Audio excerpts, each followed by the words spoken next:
to my channel. So finally I've been able to make the Nigerian Akara, also known as the bean pudding, all thanks to my friend Tessie's kitchen. Please head over to our channel to see how she made hers. Now let's get started. So as you can see, my bean has been washed already. I have a video on how to wash your bean easily, which I made with the moi moi. Now I have my bay pepper, my onion, and I'm just going to blend them all together. If you guys notice, I always like using my food processor rather than my blender because it's very easy to wash after use. So now let's blend the bean.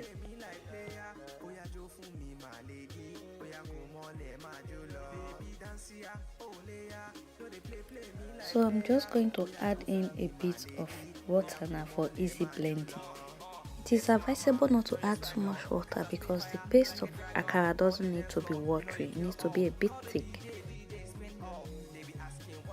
Now this is our paste. So I'm just going to transfer the paste into this bowl.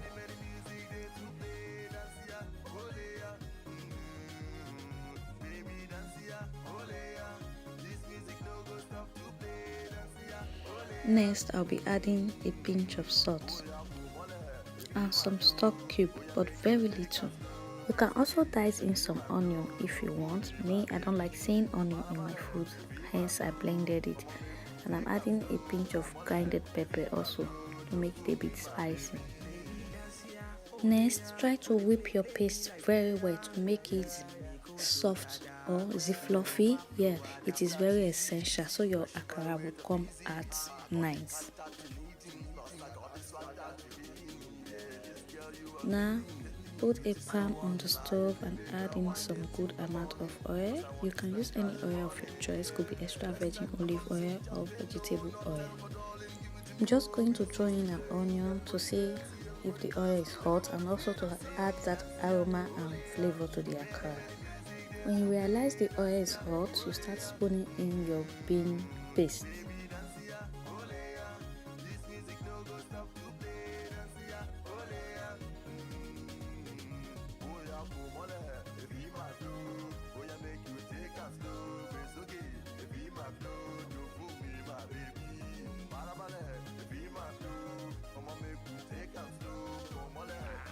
Flip over when you notice that started turning golden brown.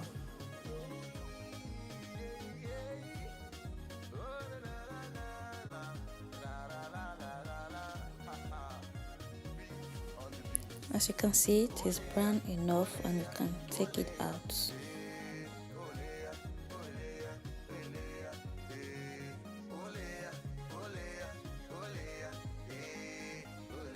Repeat same process for the other paste. So guys, we've come to the end of this video. I do hope you find this video helpful. Please, if you do not forget to like, share, comment and subscribe to my channel.